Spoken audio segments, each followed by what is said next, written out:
አንድ አምላክ በሚሆን በአብ ወልድ በመንፈስ ቅዱስ እንኳን አደረሳችሁ፣ እንኳን አብሮ አደረሰን። አንድ አምላክ በሚሆን በአብ ወልድ በመንፈስ ቅዱስ ስም የካቲት 27 በዚህ ቀን በታላቅ ንጉሥ በቆስጠንጢኖስ ዘመን የከበረ አባት የአንጾኪያ ሀገር ሊቀ ጳጳስ ትምህርቱ በዓለም የመላ አንጦኒስ አረፈ።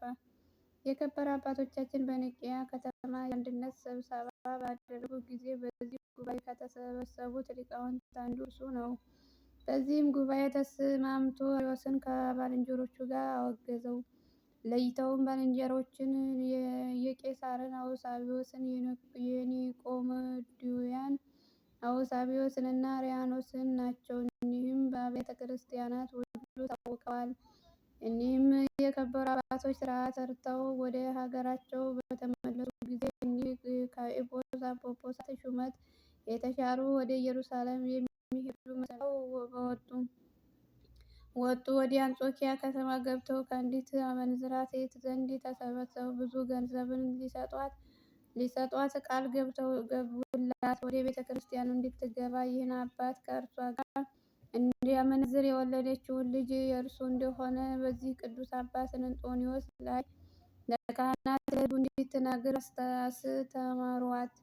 ሕዝቡም እንዲህ አሏት፣ ትንሽ ሐሰተኛ ነሽ። በዚህ ቅዱስ አባት ላይ ሐሰት ተናግረሻል። በከበረ ወንጌል ካለማልሽ በቀር ቃልሽን አትቀበሊም አሏት። እርሷም ስለ ገንዘብ ፍቅር በሐሰት ማለች። ከዚህም በኋላ ለንጉሥ ነገረው። ከመንበረ ሹመትም ወደ አንጥራክያ ደሴት አሳደዱት። በስደትም ሳለ በእርሱ አረፈ።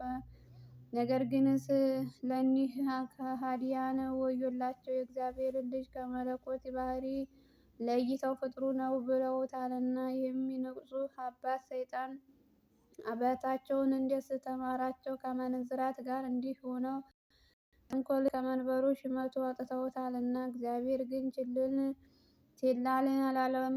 ይህንም አባት ከአሳደዱት በኋላ ያቺ የአመንዝራ ሴት ጭንቅ በሆነ ደዌ ተይዛ ብዙ ተሰቃየች፣ ለሞትም ተቃርባ። ያን ጊዜ ይህ ሁሉ የደረሰባት በከበረ ወንጌል በሐሰት ስለማለች እንደሆነ ተገነዘቡ። በአንጾኪያ ሰዎች ሁሉ ፊት በደሏን አመነች። እንዲህም አለች፣ ይህን ቅዱስ እንጦኒ ከዝሙት ንጹሕ ነው። እኒህ ከሃዲያን ብዙ ገንዘብ ሰጥተውኝ በእርሱ ላይ ሐሰት እንድናገር በከበረ ወንጌልም በሐሰት እንድምል አደረጉኝ እንጂ። የአንጾኪያ ሀገር ሰዎችም ኃጢአቱ ማመኗን በሰሙ ጊዜ እጅግ አዘኑ። ካህናቱም በጸሎት በቅዳሴ ጊዜ ሰሙ። የሚያነሱ ሆኖ ዮሐንስ አፈወርቅም አመሰገነው። በመታሰቢያውም ቀን ስለ እርሷ ብዙ ቃላት ደረሰ። ለእግዚአብሔር ምስጋና ይሁን፣ እኛንም በዚህ አባት ጸሎት ይማረን፣ በረከቱ ከእኛ ጋር ትኑር ለዘላለሙ አሜን። በዚህ ዕለት የመድኃኒታችን የስቅለቱ መታሰቢያ ነው። ይቅርታውና ቸርነቱ ከእኛ ጋር ይኑር ለዘላለሙ አሜን። የካቲት 27 ቀን የሚከበሩ ቅዱሳን በዓላት፦ አባ እንጦኒ ርቱዕ ሃይማኖት ዘአንጾኪያ፣ አቡነ አምደ ሥላሴ። ወርኃዊ የጌታችን የመድኃኒታችን ኢየሱስ ክርስቶስ በዓለ ስቅለት። አቡነ መብዓ ጽዮን ጽድቅ፣ ቅዱስ መቃርስ የመነኮሳት ሁሉ አለቃ፣ ቅዱስ ቪክጦር ሰማዕት፣ ቅዱስ ያዕቆብ ዘግሙድ፣ ቅዱስ ገላውዴዎስ ሰማዕት፣ ንጉሠ ኢትዮጵያ፣ ቅዱስ ቢፋሞን ጽድቅና ሰማዕት። አሜን። ከቅዱሳን ረድኤት በረከት እግዚአብሔር ያሳትፈን። የተጠራችሁት ለዚህ ነው። ክርስቶስ ደግሞ ፈለጋችሁን እንድትከተሉ ምሳሌ ትቶላችኋል። ስለ እናንተ መከራን ተቀብሏልና።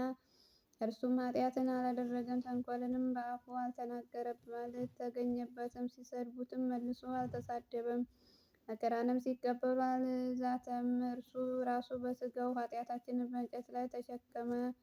አንደኛ ጴጥሮስ 2:21-25 ወስብሐት ለእግዚአብሔር አሜን።